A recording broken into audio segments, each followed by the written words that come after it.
I want to welcome everybody to this conversations from the front lines. Today, we're focusing on the Washington, D.C. market. We focused on New York. We focused on Los Angeles. And every story is different. And the times are changing so fast that we don't even know what will happen tomorrow. I would like to have Ashton Pike, who is our editor for BizBash, introduce our panel so that we can start the conversation again. We've had a little practice, which was really good. So Ashton, why don't you do it, and then we'll start with the questions for each individual person. Thank you, David, once again. So we really want to use this chance to get into the nitty-gritty of issues everyone watching this is dealing with right now. The situation changes so rapidly and changes depending on your contract, location, where you were in the planning process. And last week we spoke to a team from Los Angeles, and today we're speaking to a Washington, D.C. based group.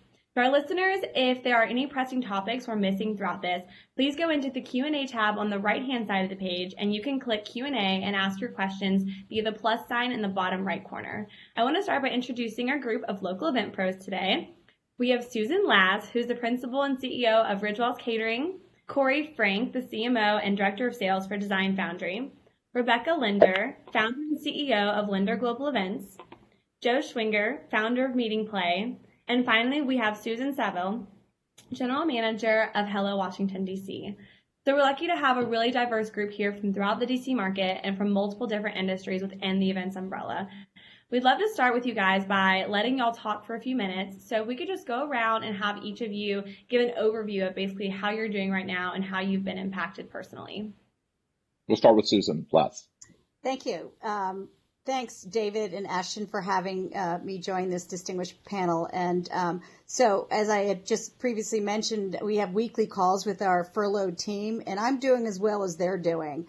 I worry about them. I want to make sure that they have what they need, and if I'm providing that, making sure I'm providing them with the right information.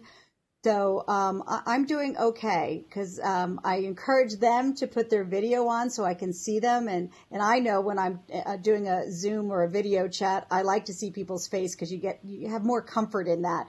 So I'm doing as good as they're doing, and I'm anxious to get them all back to work. And we've got hope for the future. Susan, can you just give us a sense of your scale? How many events do you guys do? Have you done a week? How many employees do you have? And what sort of, how many have you had to furlough or lay off? Right. We've had to furlough 275 employees. I've got a very, very skeleton crew here helping with our to-go carry-out menu. So, we're the second largest caterer in the area. We do $42 million worth of catering a year. So, it was hard to furlough everybody, but we did what I did. And the people that we didn't furlough, those still here working are at a 50% pay cut. And how many events does that represent in a period of time? So with just give scale. An event could be, a food drop off, down at a corporate headquarters. So it's we could be doing, 40,000 events a year. So it's a small thing or a big thing. But I must say, we've been doing this drop off and curbside delivery during this time, and you work a lot harder for the average order of $200 in that order, and that's what we're doing right now. So, I do think that the catering, food and beverage side of the business is getting really hammered because they're the workhorse of the industry in many cases. Where we talk about virtual events and things like that. Restaurants, we're competing with everybody is now doing, which is fine. I mean, I think there's plenty of options out there, and everybody's wanting options, so it's all great. Great. Cory, why don't we go to you next and talk about what's going on at Design Foundry and give us a little bit of a context in terms of what you guys are up to. Yeah, absolutely. So I think similar to Susan, we've had, we have a huge contingent of hourly workers and as needed folks. And so we've been doing a lot to keep them informed and get them resources. I think that's a big piece of who we are there, who help us realize what we do on a daily basis. And so we've tried to be as supportive as we can. But of course, we've had to make some tough decisions as we look forward, what this company is going to be after this is all over. And at the same time, we've been similarly having weekly staff Zoom meetings where we get to see everybody's face and try to do a little bit of a check-in. And hopefully we've had some a little bit of good news, some tough moments. And then we have some departments that are doing individual meetings, and we're trying to stay creative I'm sure, which I'm sure we'll talk a little more about as we go, but keep everybody engaged and do the best that we can and provide as much information as we can, which is, as everybody knows, changing daily, if not hourly. And how much time, how much of this is sort of keeping people sane and not fearful? I mean, it's hard, right? Yeah, it's tough. I feel like for myself, and I hope it's true for a lot of the folks that are still working on our team, being able to come to the computer every day and feeling like I've got stuff to do and the stuff I'm doing can be helpful to the company, can be helpful to the industry is important. It helps me feeling like I've got a rhythm to the day and that we're not just sort of floating in the ether of this unknown situation. And so I've really appreciated that. That ability to still have something to do, to still be actively part of something, of a group. And I think that's really important. And one of the themes that we want to talk about a little bit today is that for the people that have been furloughed, that this is the time to invest in themselves and don't just take it as, oh, I don't have a job. These jobs are going to come back, but you have to educate yourself to make sure you fit in the new world. So I would encourage anybody that's listening to a company holding these meetings that you should have your own schedule every day and keep busy and learn.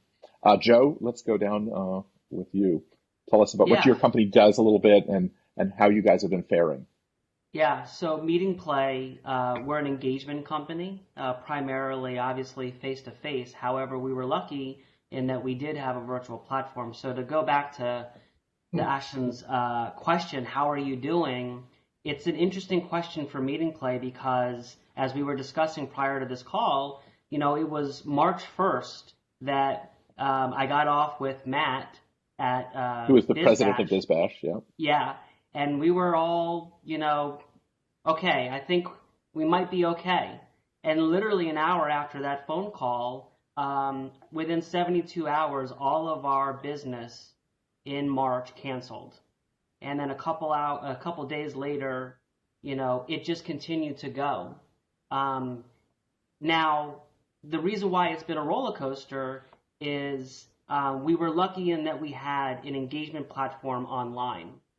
So when you talk about how I'm doing and the roller coaster of emotions of what's going on, we actually have never been as busy as we are. We are starting at 7, we're ending at 9 on the West Coast. And primarily what I've been doing, which I've been taking a lot of, like you said, Cory, coming and seeing people. For me, what's keeping me going is I'm working in an education role right now. We have clients, we're a global company. We have clients that have never had to ask the question of how do I pivot my meeting to virtual. So, I've probably done 460 half-hour blocks in 4 weeks, and every one of them I'm listening to a meeting planner, an agency, a partner on how do we navigate this. So for me, actually, these have been horrible times for our industry, but I do, take light of the role of educating our partners to get them through this has been really rewarding, I would say. Great. We'll go back to a lot of the things that you brought up, but Susan Saville, let's talk about the DMC world and how that has been really changed.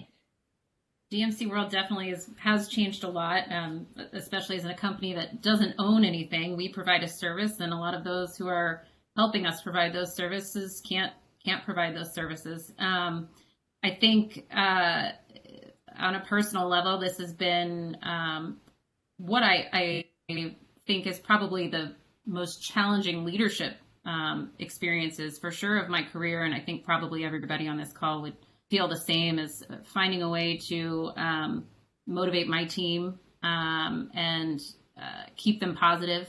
We've definitely had to make some of those difficult decisions that everyone on the panel is making to either furlough or lay off or terminate some of our employees. And they weren't just employees; they're our friends, and it's tough. So keeping our team positive has really been a huge. I don't want to say challenge, but a huge focus of mine during all of this. So that's sort of where we are right now, is just trying to keep it positive, and use the time to make ourselves better. We talked about using the time to educate ourselves. I'm certainly learning a lot. I know our team is learning a lot, how to function in this new remote world. We are an organization that prides ourselves on being together and sharing ideas. So it's finding a new way to do that. So we're learning a lot and trying to stay positive. How have you found a way to do that? Like, what do you do? Well, our team has started, our local office has started to do, we used to do a weekly stand-up. Now we do every other day, we do a stand-up. And even if there's nothing, business-wise to talk about, although my team will tell you I can always find a reason to talk. We're trying to keep it light and we're keeping it positive. We have a different theme for every meeting. One of our last ones was, if you could have a drink with anyone, who would it be? And we all go around and share what that is. And it's just a way to keep it light. We're getting to know each other better than we have in the past because we have the time to do so. So it's been one of the positives, I think, that we've taken away from it. What have you learned about some of your people that you didn't know at all? Is there Oh gosh, I've learned about what their favorite movie snack is. I've learned favorite cocktails. I've learned all kinds of things. And is Who that their favorite humanist? sports teams are. But isn't that humanist kind of what our business is about? We're trying to create intimacy at scale in many cases, and we're doing it now not at scale. But you see the smiles on people's faces when you really get to know somebody and connect with somebody, which is. Yeah, it's just interesting how you took away our ability to be social, but we found another way to be social. And it's always been there. We just haven't taken advantage of it to the extent that we are now. I've got family across the country and college friends across the country that we haven't felt so compelled to talk to each other in ages. But now that we can't and we can't see each other, there's all that much more reason to get on a video chat. Yep. And now everybody's an expert. My parents are experts. Oh yeah, we're all experts. Let's go to Rebecca, who has done massive events and has been connected to Washington for many years, and especially with the government events too. So why don't you talk a little bit about how you guys are doing? I was there on the 14th. I believe I was there on the same day that Susan had her party that we'll talk about in a minute. The day before, actually. In fact, David. And David and Ashton again, and to the team of panelists, great to be with everybody. I think much like all of you guys, and maybe I'll springboard off of Susan's last comment, I think probably the biggest focus that we are doing that sort of also addresses the emotional need is really trying to preserve the intimacy of the relationships that we've worked so hard to create, both internally and externally. Because like you guys, we've had to make hard decisions and have had to let people go, and we've done the pay cuts, and we're keeping an eye on every minute as to sort of when this is going to continue. We have some summer business still there, but we're watching it closely because we think it's going to go, and with that comes more decisions. So really, we've been doing a daily huddle with the team to make sure that we are connected and that we are feeling like we're focused on, some path, both personally within the organization as well as outside of it, whether it's education or other things. And then, trying to create new initiatives for the company to see if there's other ways to think about what's coming down the pike, because it is going to fundamentally change. And then I think on the other side, we're talking to clients. I mean, we're really making an effort to help them, much like Joe said, transition in a very difficult time, because this is totally new for them.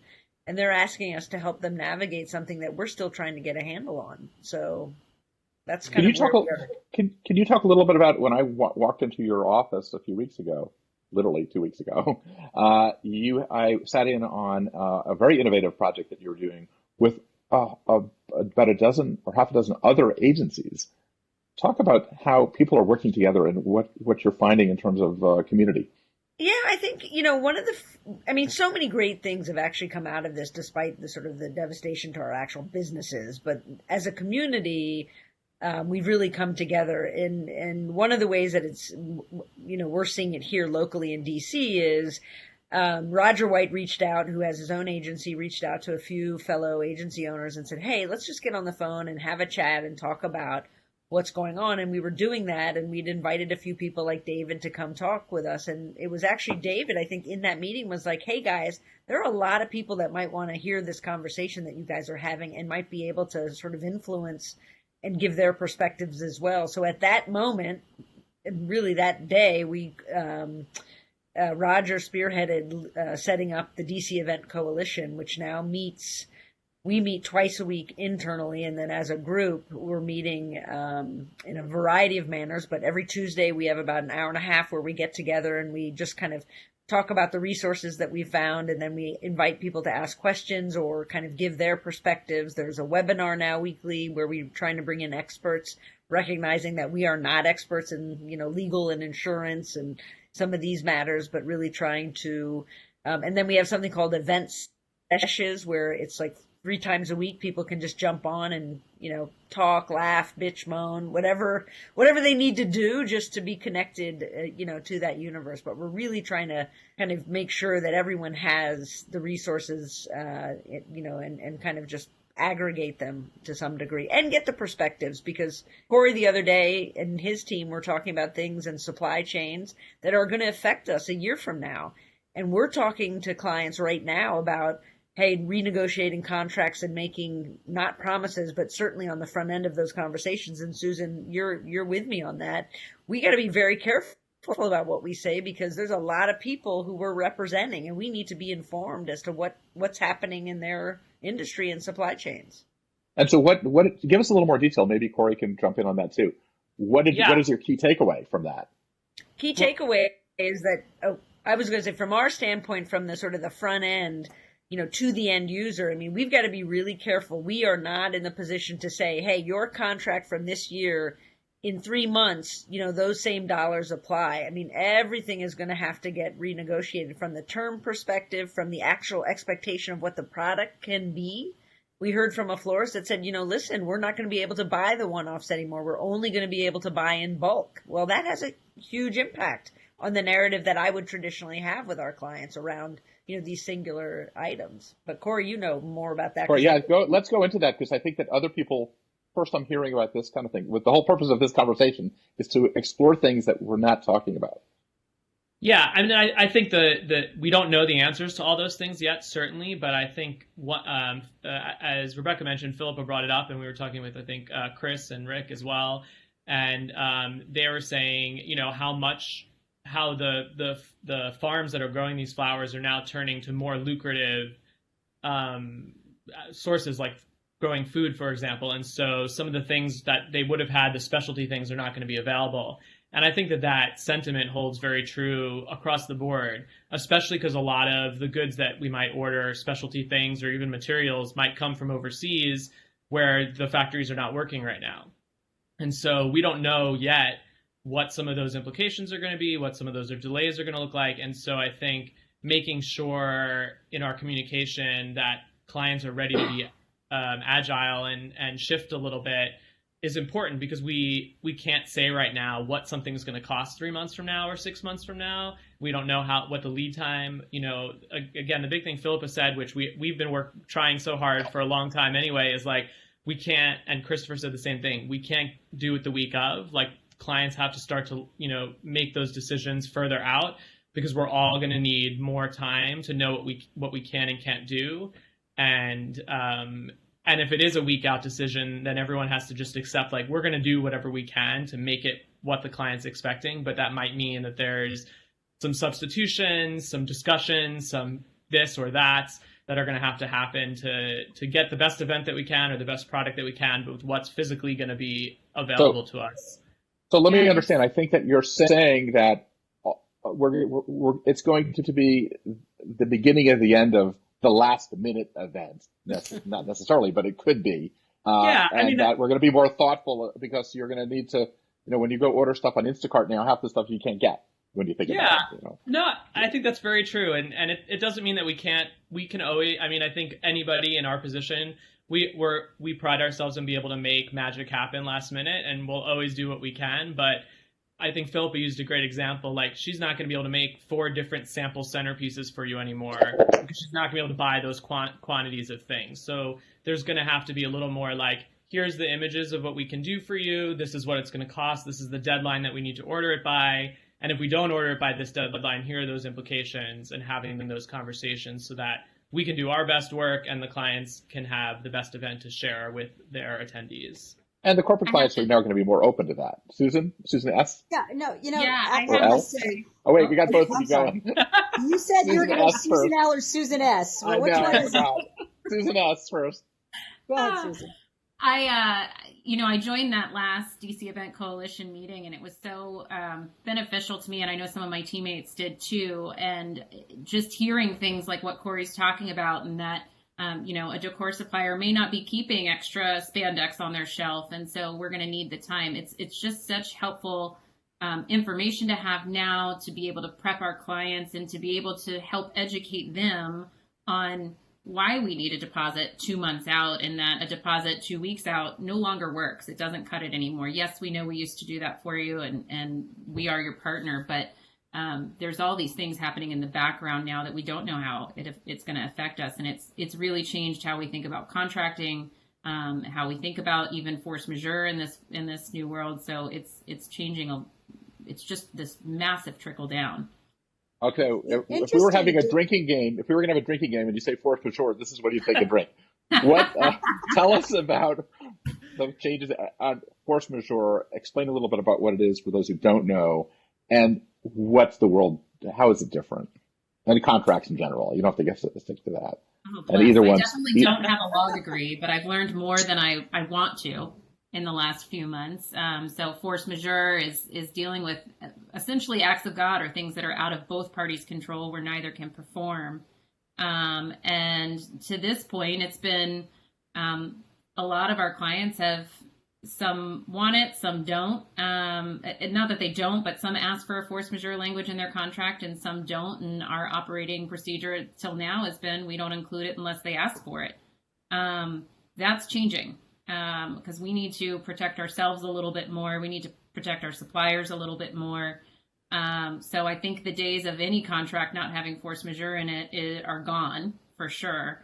And so it's something that we're looking at. We've been an organization to this point that if a client canceled force majeure or not, we've said, you're our partner and we want to work with you, and we're not going to profit from your pain. And anything we were able to recover, we returned. And now we've got to start relooking at that, because we've never been in a situation where entire months of events have canceled at a time. Susan L. Once or twice a month, great, no big deal. Yeah. Susan Lacz. Yeah, so I wanted to just make a comment. I've been at Ridgewells for 34 years, and it's almost like this is a reset for everybody in the industry. Like, we were getting 400, 500, 600 person events 3 weeks out, which is insane. And we were reacting, and that last minute type of mentality eats away at margins. But it's kind of going to force us to reset on how we're doing things, and maybe for the better. I think collecting the deposits, the signed contracts, and someone calling up the day before and saying, "Oh, can you just change that squash to corn?" We're so quick to say yes and be accommodating, but we're only as good as our suppliers are going to be, and it's going to be difficult if in fact, I know just the small amount of food that we're pushing out the door right now for Passover and Easter, it's hard to get. I couldn't get horseradish anywhere in this town yesterday. And you can't serve gefilte fish without horseradish, you understand. So it's craziness. And Real world problems. You would think that matzah was gold. I had people calling me, "Do you have matzah? Do you have matzah?" So it's insanity. It's absolute insanity. Well, let me go back to Joe. Joe, even on virtual events, you cannot say, "I need a virtual event tomorrow," and have a virtual event. Well, sometimes not a good one, right? Yeah, so exactly. I would say you could always have something tomorrow and fast, but how good is it going to be? I think that what we're guiding our customers on, and all of us would agree, is, we want to keep the principles of why we were all coming together, right? Networking, best practice sharing, and those are the things that when you have time in a virtual event can be a part of the equation, right? So we also are in the same boat where it does take a little bit of time. It's not going to happen tomorrow. And especially when we need to be making sure all the infrastructure is in place, because the last thing that you want are things to break down. I did also want to comment on one other thing that Susan was talking about, the contracting. So I 100% agree with Susan that we need to be protecting our partners, right? So in my face-to-face world, we're sending, travel directors all over the world, right? And I'm on the hook for that. The other side to this, though, is, my primary business is Fortune 500 companies. Well, they're very smart now on these contract terms. So although we may want them and we may put them in, what we're already finding is be prepared, everybody listening, meeting planners, be prepared to hit a roadblock, because all of these organizations that did the right thing and helped us out, I don't think that will happen in the future. You're going to see strong pushback on contracts with that terminology. I think you're right on that. Rebecca, let's talk about the future a little bit. What is the crystal ball? Like, what do we, like, we're now at a reset time. It's like before the iPhone and after the iPhone. It literally is that type of moment.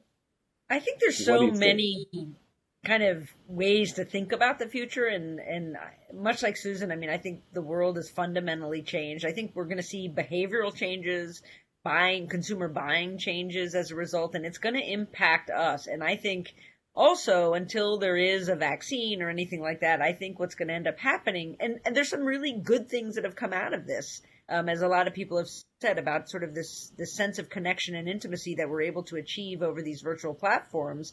My feeling is we're going to have smaller gatherings. And we do, as you pointed out in the beginning, we've got events for hundreds of thousands of people, but I think out of the gate, it's going to be smaller gatherings. They're going to be hybrid with a lot of technology is going to support these events. I think people are going to really start to innovate around how to, I think we're going to see advancement in these technologies and these platforms that we're all using now. I think there's going to be ways to celebrate sponsors and do better, fundraising in these environments, I think, and more exhibitors and all those things, how we're going to do award ceremonies. I think they're going to be a much more kind of a hybrid. So smaller events, more technology supporting them to create wider and to reach wider audiences, I think is probably the biggest change. When you say smaller events, are you saying smaller events with amplification of virtual? I think so. I think less people, but I also think the events themselves are going to change. How we configure the events we're going to have to rethink that. And I think, in some ways, I think venues, how we're going to use venues is going to change a little bit. I think how we're going to ask people to interact with exhibitors. I think we have an opportunity to innovate right now, and I think people are going to take advantage of that. And we're going to be forced to, because of, it's going to be slow getting back to events. I just put out a story on BizBash on what I think is the future. It's going to be something called the hub and spoke method, where you're going to have a hub in one place and you're going to have venue networks that are going to be working together so that people can meet in small groups using this shared technology, the bridge technology, but people still want to gather in some groups.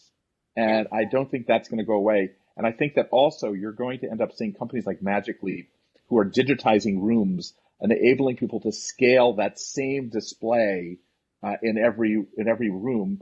It's something that Cory will probably end up doing, where they'll be able to scale decor, and so you can see it in 100 different places and have the same event. And that trade shows, the hallway is going to be a virtual hallway, real hallway, but they'll be digitized so that you can see a trade show booth by just knocking on a door and something else opens up. What Magic Leap is doing with digitizing physical spaces is going to have a lot of impact, and I think what we're going to be doing.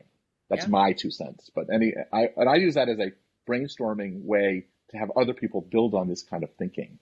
So go ahead, Cory. No, I was going to say, I think it's right. I don't disagree, especially out the gate. It's going to be a lot of smaller events, but I think even just out of the different conversations we're having with clients, with friends, with family, like everyone has that urge to get out of the house and go do something. And so part of what we've been spending a lot of time talking about is how to create those safe environments.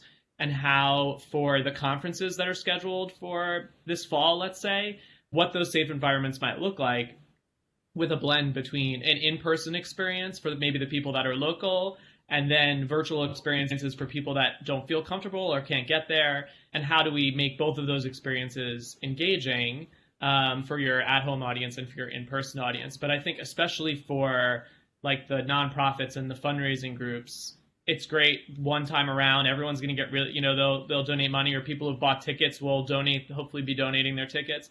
But I think as those groups start going through their second cycle of those things, it's going to be tough to have it all virtual and getting those moments in person one way or another. And maybe I do think it is, as Rebecca was saying, there has to be a reimagining of what that is. It can't be a room of 1,000 people, but maybe it's a whole bunch of rooms of 20 people with different intimate experiences that it still engage you. I mean, in the case of a nonprofit, with the cause that they're doing, and still pulls in a lot of different elements and makes it feel like a good experience, but a safe experience. Dig a little deeper. You guys are geniuses when it comes to this.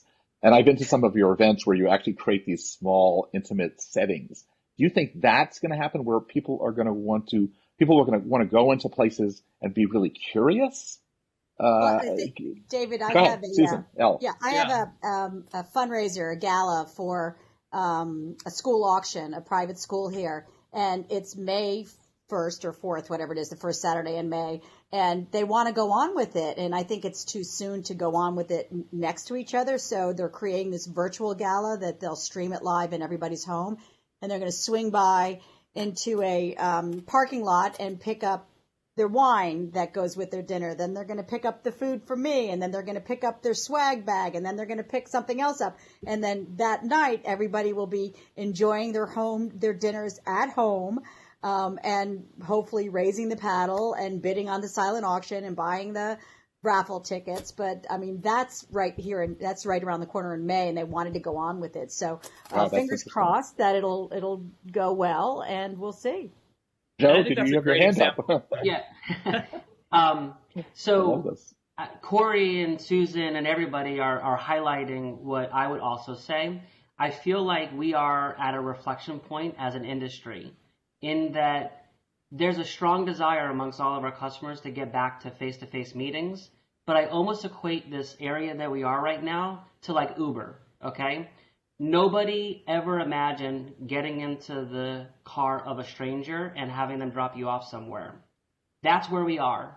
We are definitely at a sea change where the good news is Cory, Susan, and Rebecca, they're going to go back to face-to-face meetings, but I do believe that there will always be this new component added onto it, because the industry is being forced to think creatively about how we keep business moving, and virtual platforms obviously will do that.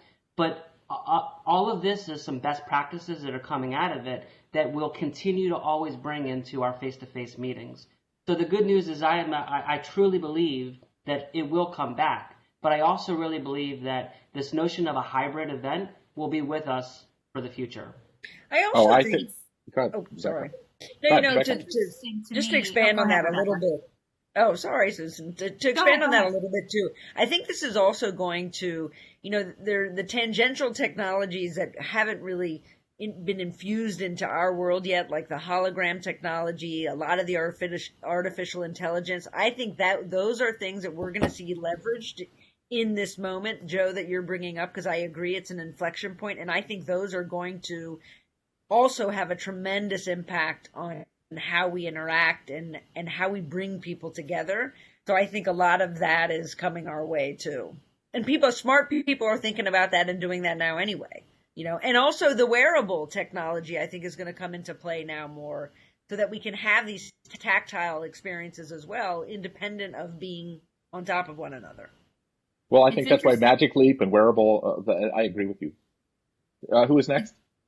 Susan, I was just going to mention, and I might be posing more of a question, but all of the things that we're talking about how events might come back, I think we all agree that they're going to come back different. They're going to come back a little bit smaller. We're going to have more of a AR component, or we're going to have more of a technology component. We're going to have more intimate rooms, but lots of them. And there's a cost component to that. And we're all used to working on the budget. And so I wonder how those two priorities, this safety and health and well-being of the attendee versus the cost of doing what we think we need to do to get there, how those two things are going to compete. Who has an answer to that? I don't know. Rebecca, you know everything. No, I do not. But I always have an opinion, so that's true. Okay. You know what I do think, I mean, as with most things, I think out of the gate, things are a little bit more expensive because we're all kind of fumbling around trying to figure out how to kind of fuse these ideas and technologies together. I think over time, though, and actually, if you start to scratch out your budget, it's probably somewhere right now, 20 to 30% less converting your event from a real, a live event to a virtual, depending on how elaborate it's going to be. And then as time goes on, when you start to sort of do those things together, I mean, you think about it, in a live event, you often have a lot of the technology that you can use in the virtual, environment anyway. So I actually think the costs are going to come, will be appealing in the end. And there'll be some leveling of it. I don't think it's going to be a big intimidation factor for clients over time. Well, and I think a lot of I was just going to add, I think a lot of the conferences that we might work on already have some sort of virtual component already, like they're live streaming either a small portion or a large portion. And so it might just be, in some of those cases, about expanding that experience and making it feel a little more connected or a little more built up in a way that it feels like it's made for an at-home viewer as much as it's made for the person in the room. So I want to go into another area of the effectiveness of events. One of the things, we can do all the beautiful events we want with all of the great displays and decor, but if they're not effective, if you're not bringing thousands of people together to talk about climate change and actually changing the climate issues, right? I mean, it seems to be that we need to get more into the facilitation, and I call it how to be a collaboration artist. And I do believe that may be the future. It's got to be effective. It can't just be an event. Comment, Rebecca, Susan, anybody on that? Does that make sense, Rebecca? We've talked about that in the past. Yeah, I mean, to me, if the event doesn't have a purpose, I don't even want to do it. I mean, if we don't have actionable outcomes and actionable goals for the audience and for the organization that we're supporting, to me, it doesn't make sense. It's a waste of everybody's time. And quite frankly, the financial implication of that doesn't make sense either. So we really try to work hard with our clients to navigate sort of what is the purpose for this? What are the changes you want to see? What are the outcomes you need? What does your audience need from this? Because it's often you have to kind of navigate both of those and make sure you're hitting them both. Otherwise, you shouldn't be doing it. And I think this gives us an opportunity right now to really, really dial that in with our clients, because they're going to have to be more thoughtful about what they want out of these and what they want their guests to get out of them, because it's going to be different. So I think it's a great opportunity for us in our industry now to kind of elevate on behalf of our clients. Do you think that based on all the things you're seeing in the world, do you think that we have been woefully not doing that? I think we've been getting a little better, but I think that a lot of events don't need to happen. Go ahead, Cory. I was just going to say, I feel like there's always a tough balance between wanting to push the storytelling of the event and having clients who maybe don't understand events as well and want the thing that they want, maybe because their boss wants it or because they saw it somewhere. And I think this could be a great opportunity to figure out how to get people on board with why that storytelling is so important, not for their mission, for their fundraising, for whatever they're trying to achieve, because I think that there's a lot that can be done, as Rebecca was saying, with that we've only scratched the surface of, even though we in this room know that it's really important. I think sometimes getting everybody on board with why those things are so important is a challenge. It also goes back a little bit to Susan to Susan Lacz's comment too about our response, this last minute or sort of, reactive response. I think if we, as a result of this change that we're going through, take a more proactive response on guiding our clients and not just reacting to them, I do think this elevates kind of the conversation we get. We're going to provide way more value as an industry to our corporate and even our personal partners, I think, going forward. Great. So before we end, we're getting towards the end. Ashton, do we have questions coming up? Yes, we have a ton of really great questions. Okay. I'd love to bring them to you guys. First one up is for the whole group. Are you considering moving large summer events to fall and winter? Or are you rethinking large events altogether for a lighter, quicker, cheaper approach? And feel free to popcorn. I think for us, our summer events are just kind of in limbo. It all depends on, what the jurisdictions are saying. If the governor of Maryland says you can't have an event over 10 people until the end of June, then there's your answer. So I don't think anybody's really made that decision. They're waiting to see what happens. Obviously, in our, more specifically social stuff, they'd like the show to go on, as would we'd like to have the show to go on, but it all depends on what, I mean, this is unprecedented times, what the governor says. Can I add a different take to that? So I think as meeting planners on the line, there's two things that you should be thinking about.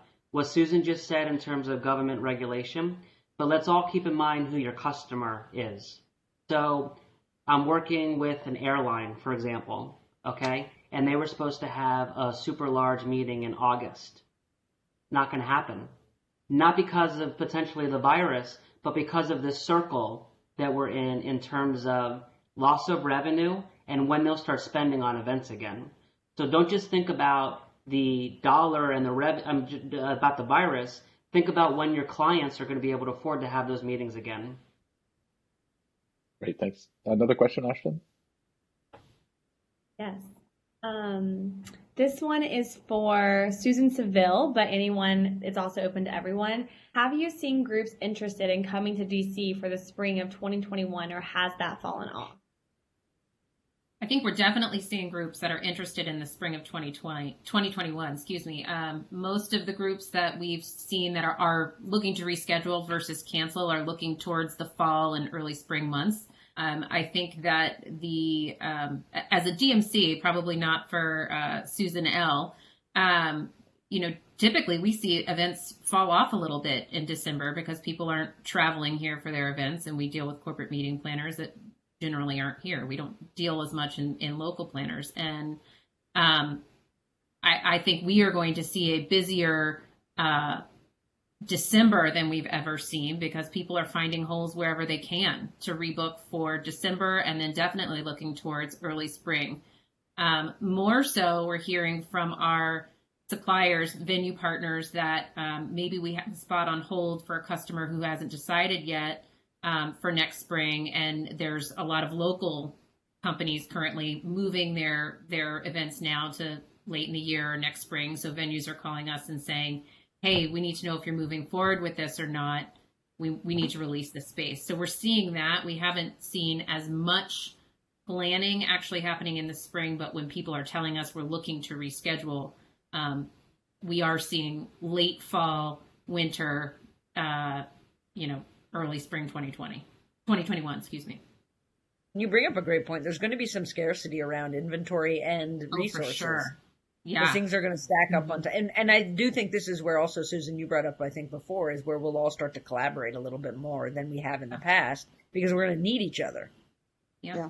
And we've been sharing that with our customers along the way. A client calls and says, we're canceling the event for now. We're looking to reschedule. We are wholly reliant on the hotel industry here, because the client's got to have a place to stay before they even really want to start talking to us as a DMC. So we're reliant on that, but we are encouraging customers to continue planning, because if we don't secure these things, and yes, we need to have the conversations about force majeure and how do we mitigate your risk financially and all that good stuff. We'll have those conversations, but we need to continue planning, or the thing you want to do isn't going to be there. The Spy Museum is not going to be available forever. Natural history is not going to be available forever. Those things are booking up. And I hope that, caterers are going to start seeing their schedules filling up as well, and florists. And so we want to make sure that we're in the door. So Susan, I have a question for you based on that. Are you seeing these corporate client event planners keeping their jobs, or are they being furloughed? I mean, it seems like if you're not going to be doing events, your clients are not going to have jobs. Sorry, which Susan? Either way, Susan S. Susan S., you both deal with corporate guys, but I think we are seeing third parties. I'm seeing some furloughs happen there. I'm seeing less happen to corporate direct or association planners, and feel free others to answer as well. But because they still need them right now, they need them to be working on, how do we handle this? How do we deal with the contracts that we already had? How do we deal with the contracts that we're going to need to look at towards the future? Are we rebooking? So they need their team to help them strategize on how to handle it. So I have not seen as many corporate or association meeting planners be laid off. But third parties, I think we are starting to see that a little bit. Rebecca, so Susan, David, I don't know if you remember that we've been catering the U.S. Open Men's Golf Championship, which is supposed to be in Wingfoot in June. And the USGA announced that they're postponing it to September, which would be interesting because we've been catering this since 1993, and to have a U.S. Open in September. But they've canceled all corporate hospitality. Now, and that New York market is wonderful for corporate sponsorship, especially for something like U.S. Open. So we were having to refund over $1.5 million worth of deposits to all those corporate clients. So they're still deciding on whether there will be fans at the U.S. Open.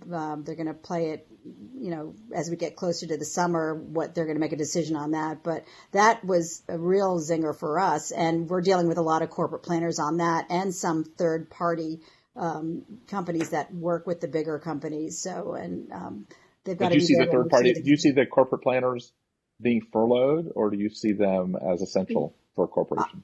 Oh, do I see them as essential? I mean, it's hard. You're ranging from smaller businesses and the big companies, Westchester County, to Fortune 500 companies. So it's the whole gamut. So you just wonder what's going on. It all depends. Rebecca, how about your clients? We're seeing some fall off. I mean, some departments have been let go, marketing departments, event departments, in some of with the associations and corporate clients that we have. And, again, part of why we're as kind of busy as we are, not necessarily generating revenue, but why we're on the phone constantly is we're trying to help our clients navigate things that in some cases they had people, to help them do in the past. And so we've seen a lot of fall off. And quite frankly, in some of my national conversations with corporate leaders, I think in the next 30 to 60, 90 days, we're going to see a lot more of that, on the corporate side. But it could be an opportunity. Well, it could be an opportunity on the agency side, because they're going to need people on not on a headcount basis. No doubt. Yeah, so it could be an opportunity. Ashton, you just got to be able to keep going. Get through. Yeah, exactly. Yeah, so we have about 13 minutes left, just to give everyone a heads up. We have a lot of really great questions. Next one up, what kind of safety precautions are you considering once events start back up again? For example, hand washing stations, sanitizer stations, and taking temperatures before people enter a space. Cory, we're going to need you to design some really great, beautiful hand washing stations. We actually have a team who's already putting together some ideas for some of those types of things, because I think there's a bunch of those, like phone sanitizing things out there, hand washing. I think there's we found a great technology where there's like a product you could wrap around like door handles and stuff to make them light activated sanitizing. So I think that there's a bunch out there, and we're already starting to put together those ideas for whatever those first events back are, because I think that'll be really key to have available. Yeah, and at this event that David talked about earlier, Aaron Go Glam, that we hosted at Dock 5, we had hand sanitizing stations with pretty signage and on pretty trays, and just every corner you turned, you were sanitizing your hands. And so, I mean, for the smaller private events, for sure, we're absolutely having all of that.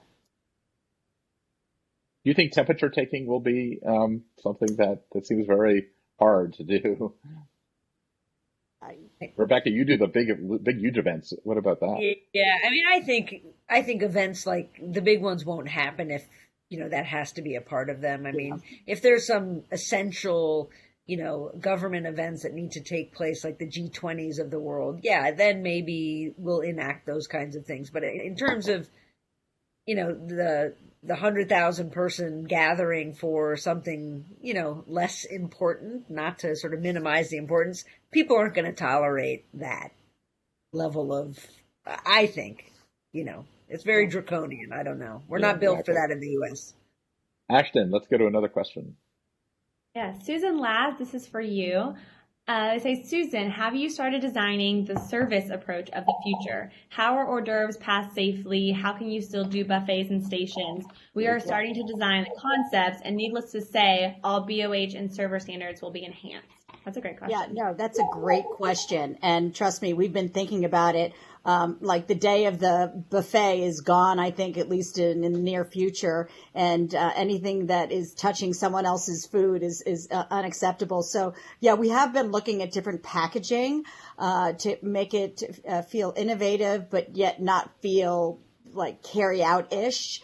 And different ways to design. And we're working with our design, one of our design partners, Design Foundry, to help us with how that buffet looks that's more sanitary and it's not more of an open concept. But yes, absolutely. And past hors d'oeuvres will take on a different feel and look and taste, for sure. Hey, Cory, could you go dig into the factory here and give us a little preview? Well, I think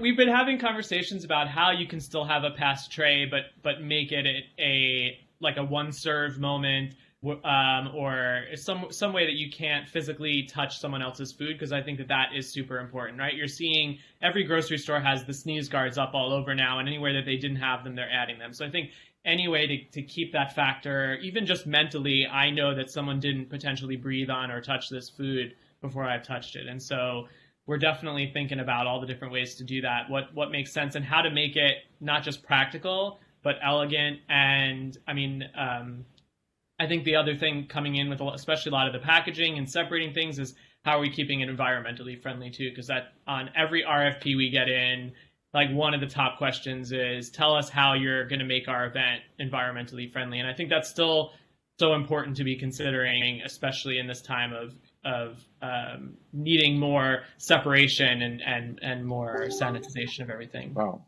We can't wait to hear the next on this level. This is interesting. Ashton, Can't give it all away. Well, we want you to. Yes. Okay. What are your thoughts on postponement versus shifting to a virtual event? What are we missing in engagement when we switch to digital? How do we honor sponsors through virtual events? So, Joe, you might be able to help us with this one too. Small question. Very good question. And I think it's a case-by-case basis, right? So looking at the KPIs or the goals of the actual conference is where you really want to make a call. What I would say where we're seeing best practice is to make sure that you're holding true to the goals of what you're trying to do. And networking is one of those things that's very difficult to do unless you have a platform that's going to encourage networking. So, again, if it's something that could be done over a webinar, right? Pick a right tool for that. But if you're literally lifting and shifting an event and you want the same goals to be accomplished, you need to be thinking about the tools that you would use.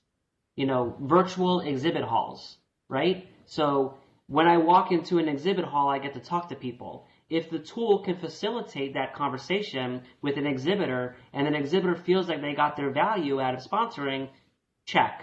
That's something that, I hit a goal. The networking. Does the tool have the capabilities of creating networking rooms or peer-to-peer messaging with each other, just like I would be at the bar having a conversation with somebody? Check. So there's no right or wrong answer. Sometimes postponing is the right thing to do. But finding a platform that can actually facilitate all of those things that I just talked about may be a lot of value. And again, I think that goes to the conversation on how things will be different from here on out because of the innovation that's going into virtual events. Great, thanks. Ashton, another question? Yeah, this one's very interesting, and to see if anybody has any weigh-in on it. What is happening over in China with events? They are months ahead of us, and can we look to them to see how they are re-engaging? Anybody have any insights? I can only say I was on a call last week with a national coalition and some corporate partners that have offices and have third-party vendors that they work with in China and all over Asia. And frankly, they got super excited that they were, reducing some of the restrictions, and then now it's kind of under lockdown again. They don't really see events coming back online because we do a global program, and the folks that we're talking to there, they don't see it coming back online for a while also. They're not jumping right back into events. And I think just as we felt this on the front end, I think we're going to be the last to come back in terms of, when this happens. These bigger events that we all do, it's going to take a while. So China's not there yet. I agree totally. And would selling large events be considered in bad taste now? This person is looking for feedback on when and how to approach that. A great question.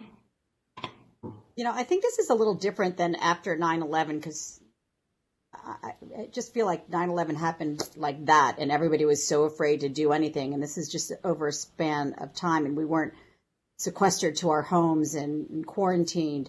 I don't think you'll see, I don't think it has anything to do with bad or good taste. I just think it's common sense.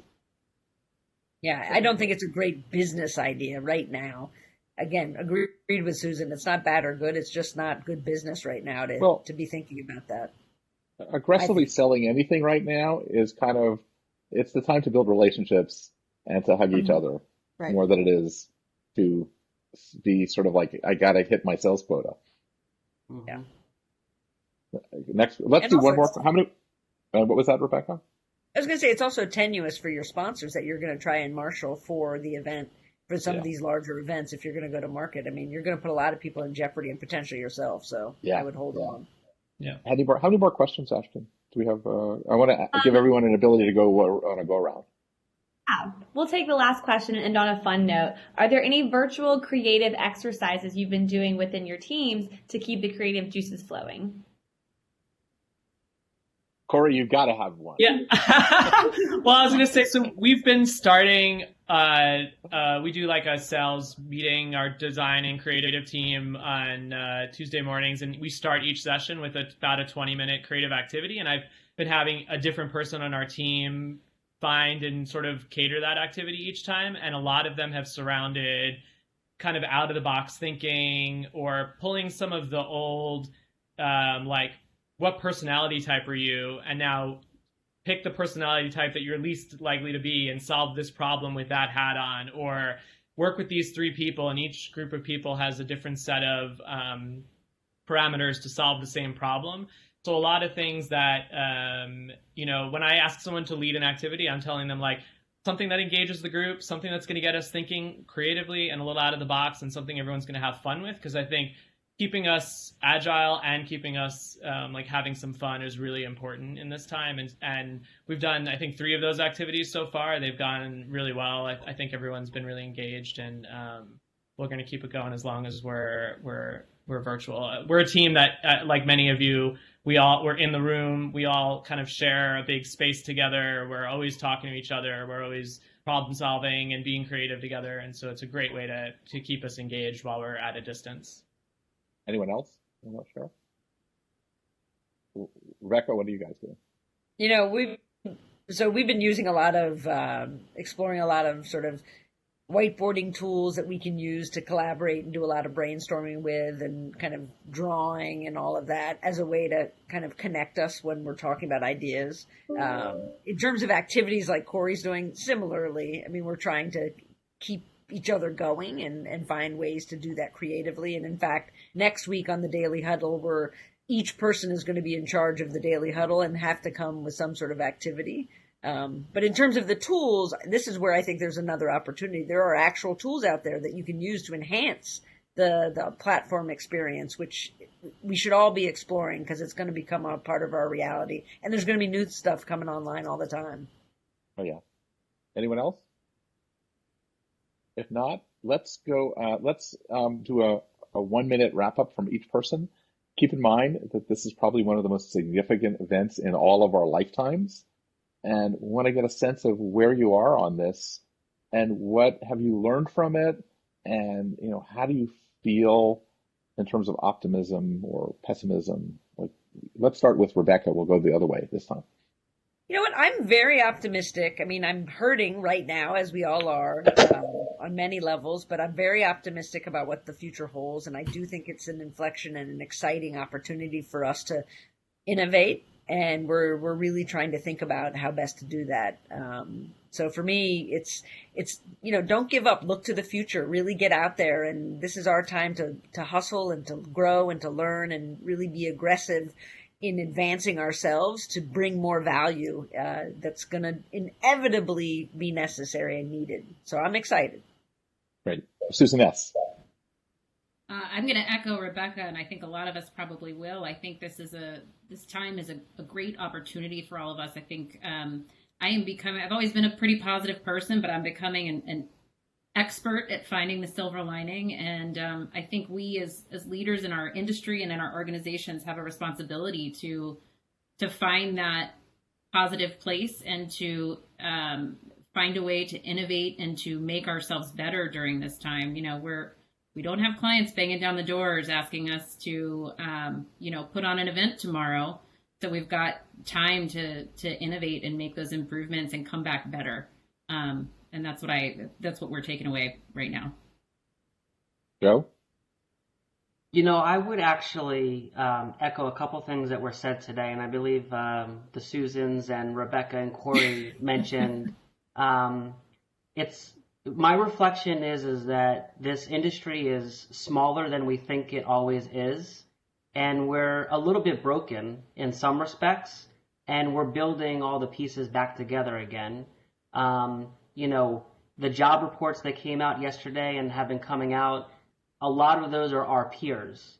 And the one thing that has become really personal to me is peers in the industry that you never would have thought would be impacted are looking for work. So I think it's a small industry.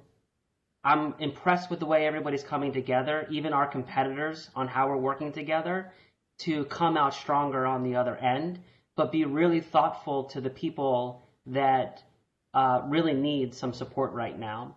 So definitely optimistic, looking forward to what's next, but at the same time, not forgetting about the people that are going to be on the other side that we want to be friends with. That's very sweet. Thanks. Cory?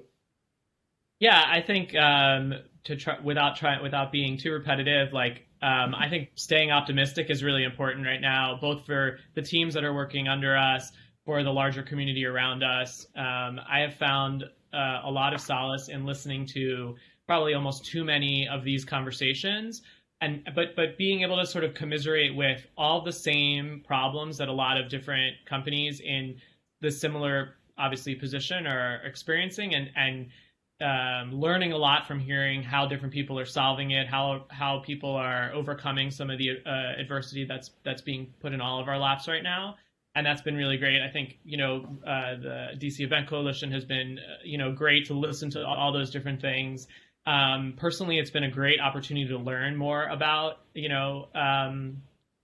what it takes to run a company, from being more involved in those conversations, all these complicated issues around applying for the loans and the taxes and unemployment and what resources we can get to everybody. And at the same time, really thinking ahead about how we can be innovative in the future. I think we all have to accept events can't come back the same way that they were before. And so leaving that behind, as we've said a few times today, and figuring out what's the next thing and how can we be innovative in our field with our peers, for our clients and for our audiences. Right. Susan? Yeah. So this morning, someone asked me not how I was doing. He said to me, "Do you have hope, Susan?" I said, Mark, that's a good question. I said, I have to have hope. I have to have hope that we'll come through this on the other side a stronger, better company. And I know we didn't really talk about the SBA, but what other government would put this kind of a plan together, and the financing and the money that they're giving and the funding? If we didn't have that, we'd be gone. And it's, And I'm thankful to the government to allow us to get this money, this potentially forgivable money. I mean, that's like a whole nother panel in itself. But it's because of that I'll be able to bring my 275 plus employees back and try to make everybody as whole as possible. But I have hope. And I think that we'll be better at the other side of this because it's going to force us to be better.